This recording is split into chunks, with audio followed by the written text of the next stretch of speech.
Welcome to the Cracking the Growth Code podcast, where we explore practical growth and leadership insights to take you and your organization to the next level. I'm your host, Matt Zembruski, and I'm pleased to have as my guest today, Jeff Ballard. Jeff is the Alliances and Partner Growth Leader for Aerospike, the world's leading real-time data platform powering mission-critical applications at the world's most innovative companies. Jeff, welcome to the show. Thanks, Matt. Appreciate being on. Jeff, just to get things started, you and I had a chance to meet briefly, but just to introduce yourself to our audience, can you take a moment, just introduce your company, your role there to our listeners, what you're passionate about right now in the market?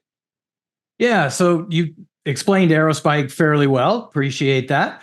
We're a Northern California-based company, software company. As you said, it's a database, for the toughest use cases as well as everyday. Financial, retail, ad tech, and other types of organizations use us for fraud management, identity management, financial trades, and a bunch of other stuff where speed of response and reliability are critical, especially over massive amounts of data. So that's Aerospike. That's kind of what we do. And as you said, my role is I lead the Global Alliances and Partner Program. I work with our different geographies to recruit and develop partners. I work on the alliances side to recruit and develop partners that are in the technology stack along with us. So I work with a wide range of companies from AWS and HPE all the way to systems integrators and consultants and other types that provide services around the Aerospike offering.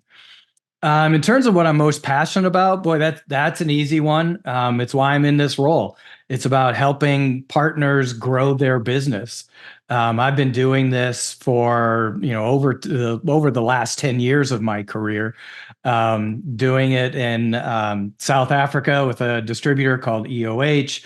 Then I spent quite a bit of time with IBM prior to Aerospike, and then coming here. And it's all been around how can I help partners grow their business selling a particular solution? And in this case, it's our database. That's fantastic. That's so important about you mentioned, we talk about partner marketing and working with channel partners. It sounds like the relationships are really important to you with the people and with the companies who you're partnered with, because you mentioned multiple times, you really want to see them grow. You want to see them succeed with your solution offering with Aerospike.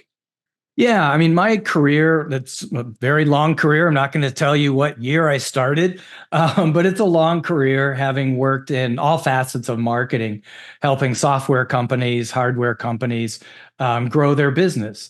And I've done product marketing, marketing communications, and industry marketing. But it's when I got into partner marketing that I found a niche, because I was able to pull everything from my background, all my experience, and be able to work with organizations to help them grow their business. And quite often, these partners don't have systems integrators, value-added resellers. They typically don't have marketing discipline. So being able to help those companies be able to identify and recruit and develop customer base, I really enjoy doing that. So let's talk on this podcast. We talk a lot about leadership and growth, and you've been talking about you have obviously a very good sense of how you're interacting with the companies. But to paint the picture for our audience, how do you define? You just hinted at growing customer bases and expanding the companies. I'm guessing you're talking about like revenue, sales, profit, like the businesses. Right. But how do you define? How do you measure growth and success in your partners that you're marketing with, that your partner organization? What are you looking for? Well, I mean, it all comes down to the almighty dollar, right? I mean, we're all looking to, as an organization that I work for, we're looking to drive revenue through a channel. So for us, it's about helping those companies build a pipeline. So we tend to look at opportunities that they have, that they're working, building out that pipeline, and then how effective are they at closing deals and driving revenue. And also the benefit too of working with a channel organization is getting reach beyond what our regular sales organization can get. So new logos also tends to be an area that we look at with our partners. That's exciting. I love business and I love these topics that we're getting into. And I know that nobody does it alone. I'm assuming that you have a team there that you work with and helps you execute on all this. Is that right? Oh, 100%. Even when I was an individual contributor, it's always about teamwork and getting people to help contribute to the cause, whether that's other marketing, my marketing colleagues, whether it's sales organization or the technical organization. It's always a team effort to work with partners. So let's talk about when you've been over there for a little bit of time now, not a long time, I think, but like a couple years now. Yeah, I come up on 3 years at the end of next month. So, yeah. So when you came in with there, I'm curious about the personal dynamics of the situation. When you came in, was there already a team fully built? Has the team stayed the same? Did you have to hire in new team members based on your fit and cultural fit and things? Walk me through that a little bit. Yeah, it was interesting because not only was it a dynamic of coming into a new organization, I was coming in from IBM, a large enterprise organization, massive, obviously, into a company that was relatively in the startup stage. They've been around for a number of years, but still, it's a startup mentality type of organization. So I went from a few 100,000 to just over 100 people. So it was quite a different dynamic. The framework that I had built out there, I knew that model would work in this environment. So coming in, set the foundation of how we were going to build out the partner program. And what was interesting is when I got hired on, or during the interview process, the gentleman who was hiring me said, "Oh yeah, we've got a partner program. We just launched it. All the pieces are there. Great." So hired on day one, I'm like, okay, where's this? Where's that? Where's this? Well, we haven't really built it out yet on the back end. I said, oh, okay, great. So the good news is I had that kind of in my bag of tricks and I was able to build out a program, but looking at what it looked like for Aerospike, there was a contractor that was in place that got assigned to me, and I was working with her quite a bit. She helped with the transition, helped with, I knew where she was able to tell me where some of the bodies were buried, what kind of transpired, how they got to that point. So I knew I wouldn't step on landmines, or I knew areas that I could improve upon. So it was an interesting dynamic, and just having that foundation of a model for partner marketing or a partner program really helped me transition into a smaller entity like Aerospike. That's a really exciting. That's a big transition. That's like 100x shift, like 100,000 employee organization to 100 person. Yes, that's pretty dramatic, and it's amazing. I'm sure there were a lot of things in addition to what you just shared that you had to pivot on and shift to sort of like downsize or expedite or fast track your model. Right. Well, the good news for me is even though I was with IBM and there's, several 100,000 people employed there, I was an individual contributor. And the program that I built out, I had to rely on IBM. They love to invent words. And one of the words I picked up was tin cupping. I didn't know that could be a verb, but I think we all understand what that means. So I really had to go out and tin cup for dollars, tin cup for resources. And so I was an individual contributor. So coming into this environment, it wasn't like I was going, oh, well, I need so-and-so to do this or so-and-so to do that. I could do it myself. So that helped with that kind of transition. But yeah, it was definitely a different dynamic for sure. So and when you say tin cupping, you're referring to the movie? Is that, or are you referring to something else? Because the first thing that comes to my mind is the movie, but I'm guessing you don't want to replicate that behavior. Yeah, no, not that tin cup. No, it's the panhandling. You're out looking for money. You've got your tin cup out and you're trying to get funds. So yeah, I always thought that was an interesting use of the word, tin cupping. That's pretty cool. That's awesome. Yeah, and a lot of people, especially today's market, are trying to do more with less, right? With less money, with less people, but try to get more done. And that I hear this is a recurring theme in a lot of conversations. Are you still at that stage? now a couple years down the path with Aerospike, or are you have a little bit more freedom of budget, hiring capacity, and things like that?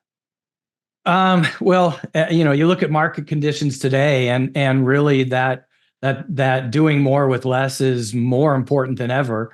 And every time I hear that phrase, I wonder, who is this guy less, and how does he get so much done? Um, but yeah, that's exactly what we're doing. In this tight economy, Zuckerberg talked about 2023 being the year of efficiency. Well, we're definitely seeing that moving into 2024. And how do we be more efficient? How can I grow our partner program with the same or maybe even fewer resources, depending on how we're looking at things? Mm. So the next question I have for you, and maybe you just answered it, but is what do you see as the biggest challenge facing your industry today, or facing, whether it's your company or facing partner marketing in general? What are your thoughts on that? Is it efficiency? Is it something else? It's definitely the crazy market, especially for technology. It impacts in so many different ways. It impacts us as an organization, it impacts our partners, it impacts our customers, and how we engage across that whole channel right there. Everybody is looking at what's the market doing, how do we make a play. The IPO market has kind of dried up. Investment market has really stagnated, and companies are kind of pulling back. And that's probably the biggest challenge. One of the things that we see is everybody's competing for the same dollars, and it's not just IT dollars necessarily. So that's probably the biggest factor, is how do we go out and compete for that spend within the corporate customer? It's interesting. I'd imagine that because the economy or the market conditions are facing everybody, your customers and your own company as well, and they need to invest in the business relationship. And you're talking about growing revenue through the partner channels and so forth. I'd imagine that it would relate to helping them, showing the business case for Aerospike being the company that can help them bring in the most new revenue, top line dollars, et cetera, because they're working with your solution, with your support, et cetera, which is going to help them because they have the same challenge, right? They have the same challenge. Right. How can they grow their company, maybe through a partner channel with Aerospike versus trying to do it all on their own, right? I'm trying to get at the point, I'd imagine that it's better for them to partner with a good company like Aerospike versus try to do it on their own. And then maybe it's just a competition between you and the other partners that are out there. How does that relate to the situation? Yeah. So one of the things some of the value proposition that we have is that whole notion of being able to do more with less, being able to manage more data, respond faster, and do it with fewer servers, fewer resources, which means less money and less management. So those are the types of things that we position with our solution partners, to help them understand, here's the value that we bring. And we have use cases where companies are running literally thousands of servers, machines around the world to drive their data, to drive their business. And when they implement our product, they can actually reduce the amount of servers down to a few hundred. Wow. So it's an amazing ability to drive that efficiency, to help customers do more with less.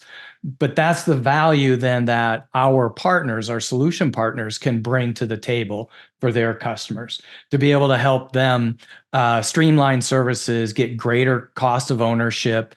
And then one of the messages too that's starting to be a big factor is sustainability. As companies look at their carbon footprint and some of the other kinds of contributions and the regulations that are coming about, being able to address those be in compliance with regulations. Those are some things that we're starting to talk about now. So that efficiency, there's cost factor, and then there's also sustainability factor. So to that point, there's probably a number of solution partners that you work with, depending on what the client needs, I'm guessing, right? Or is it just a core is it all Aerospike?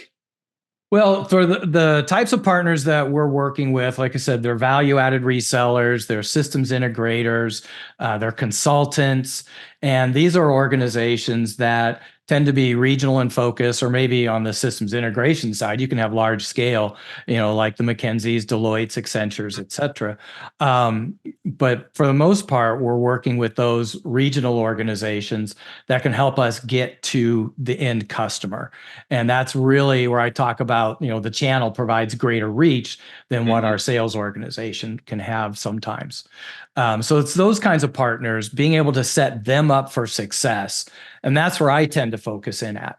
How can I get them enabled on our product? They understand how to implement our product, how to sell our product. And then we do the marketing. We do demand generation to help them find more customers to talk to. Yeah, it sounds like a brilliant, I'm not in that space, but just I'm asking you a lot of these questions from the outside. It sounds like a brilliant opportunity for the partners that you're looking to partner with, because they get to partner with you. They get to leverage. You're talking about, more reach. You're talking about faster processing, which is so important, right. In today's world, especially. Everything keeps going faster. And you also mentioned that fraud management is one of the areas. I have some experience in that area, and I know how important the speed is in that space. All of us have, everybody listening has a credit card, and we've all been in situations probably before where, there's a hold on it because there's a fraud suspected for some reason. Sometimes it's real, maybe it's not. But those banks respond, and all the integrators, they're responding. They have to respond in like seconds or minutes or whatever. It's very, very fast. So the response is actually in milliseconds, hundreds of milliseconds, microseconds. Wow. And what I can tell you is I would put down a bet with you that you have an application on your phone that's utilizing Aerospike in the background for fraud management. 100%. Just the types of customers that we have. Unfortunately, because of their, the nature of their business, we're not able to talk about them, but I can tell you, you're going to have some applications on your phone that's utilizing Aerospike. One that I can talk about, for example, is Wayfair. Wayfair is utilizing us. So as you're going through and you identify, oh, here's a really cool lamp, and you start seeing, hey, here's some other lamps you might be interested in, being able to provide that, to push that information out at that precise moment is vital for companies like Wayfair. And that's what we do. We help Wayfair do that. So that's one of the more critical aspects. And that's why we're so big in ad tech, because for ad tech, that transaction, when you put out a bid to get a particular space, I mean, you're talking, very, very fractional seconds, hundreds of milliseconds. So yeah, those are the types of things that we do. That's really exciting. That's it's fascinating. I think about a lot of my background's actually in engineering, and then we're working with project management, and then going into Agile and so forth. But that's fascinating how you talk about ways to make big data like go fast, basically, and figure that out. Because companies like Wayfair, I mean, I don't know what their inventory thing or their number of SKUs they have, but it's got to be a lot. And to be able to go through all that based on customer behavior, real time, interacting with their application, right? That's a pretty powerful business engine behind the scenes. So that's really exciting that we all walking around with our cell phones, and we have some Aerospike technology on our cell phones, but nobody knows because it's the wizard behind the curtain. Right, exactly. And it's probably not on your phone, but it's definitely being utilized by the people who have those applications, 100%. Right, exactly. That's fantastic. Well, I have a couple more questions as we get toward as we wrap up the podcast here. And one is talking about leadership in the space. You've been in the industry for a little while, and I'm just curious, what do you think are 3 areas or 3 tips that you have for leaders who are listening to this podcast or viewing this podcast? What are 3 tips that you have for someone? And when I say leadership, it could be as simple as someone who's in their career and they want to get it to a better place, right? They want to become a stronger leader in the workplace. And, what are some tips that you have for those people? Yeah, I think, to me, leadership is really about being able to, one, that you've got a vision of where you're looking to go, what you're looking to accomplish, and being able to get others to see that vision and buy into that vision and want to participate in that vision. Those are critical. Some of the other things that I think are important is having that customer focus. So many of the organizations in our industry focus on the technology. We talk speeds and feeds, bits and bytes, how great, how cool the technology we have is. That's great, but really what's of more value and more impact is being able to put that in the customer's terms. So being able to think customer first. How does this impact the customer? What kind of value are we driving for the customer? And not only being able to do that in your marketing activities, but to do that throughout the organization, so that it's all the way back through the engineering team, thinking, what is it that our customers need? How can we provide that? As opposed to some engineering organizations work on, hey, this is kind of cool. This is neat. I want to do this. Well, that's great. Think customer first. And I've even seen, people talk about taking that customer focus even into finance. Take it throughout all your organization, into the finance. When you send out a bill, what is that experience like for a customer? How is it? What's that experience like for a customer to work with your company? And so to me, that's one of the big things that I think, a true leader, they have that vision, but they're also thinking customer first. That's fantastic. You're bringing up some really good points about that. And you mentioned vision, customer focus, and even like customer experience. And I think about this all the time. Being an agile coach, I work with a lot of teams and leaders and organizations, and it's very easy for the larger companies. You mentioned you went from a 100,000 person company, IBM, to a smaller company, Aerospike. What I've seen in the industry, I don't know if you've seen the same, but the larger the company, the easier it is for them to lose customer focus when you're working on a team or you're inside there, because you're sort of one person out of 100,000, and maybe your team is one team out of many thousand teams. How close are you to the customer? How easy is it for you to connect with the customer's experience? So I think it's great that you think from that perspective, because I completely agree that if you're doing things to help make the customer's experience better, change their life, improve their experience day to day, it's a win for everybody. Everybody who's providing that, for your company, for the partners that you're working with, for the services being offered, and it's more sticky, right? The customers want to keep using the services, right, if it's really benefiting them, right? Absolutely. And, years ago, I was working with a software company that did document ingestion. So you think about, you fill out an application, you send it in, or fax it in, or, send it. I guess you don't fax anymore these days, but you did back then. You could fax it in, you could mail it in, and they would have people that would take and transcribe that document into a system. And our software had character recognition and other technologies that we could scan the document and input that into the system. That's such a back end, back office, as we like to say, type of application. But even looking at that, you take and translate it to the customer experience. And at the time, I was focused in on the insurance sector. And it was a very easy message. In insurance, you need to be able to be responsive to your customers, because if you submit a claim and you're calling in and you're waiting on hold to talk with somebody about your claim, and it's the fourth or fifth time you've called in and you've been waiting forever, and you get bored. So what do you do now? You open up your browser and you start looking at other insurance companies. And before that person even comes on, you can have a new insurance policy ready to go.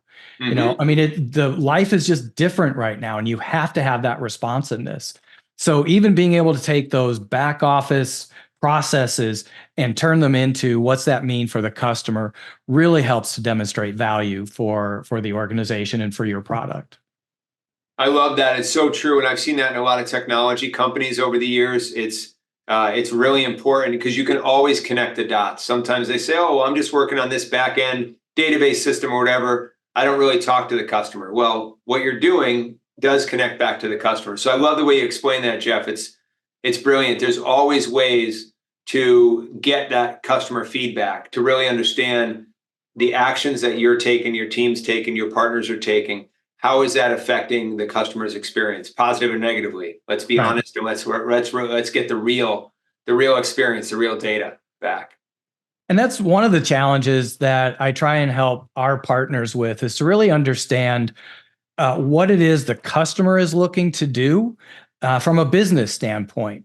A few years ago, when I was with IBM, I was going through the IBM sales school, and there was a story that they told, and I'll never forget. It was about one of the seller had been selling an IBM solution into an organization. First level people just went through the whole process, evaluated a number of companies, said, yes, this is the solution we want, sent it to an evaluation committee. The evaluation committee said, yes, this is the solution we want.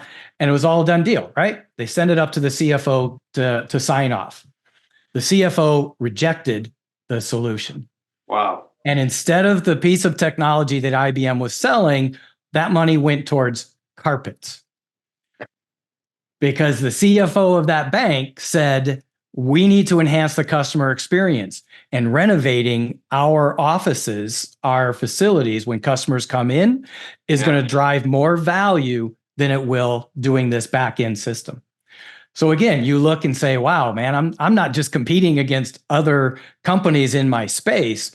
I'm competing for that dollar against carpets. I'm competing against everything. So yeah, you really have to understand that business value of what you're looking to deliver. It's very true. It's very true. I love the way you describe that too, Jeff. And as we wind up today, I just really want to say thank you so much for your insights and really explaining what your company does in terms of partner marketing, how you're adding value, how that relates to helping your partners grow and being very customer-centric and people-centric in the process. I've learned a lot from this conversation, and I know our listeners are going to appreciate it as well. So thank you very much for your time and your insights today, Jeff. All right. Thank you for having me.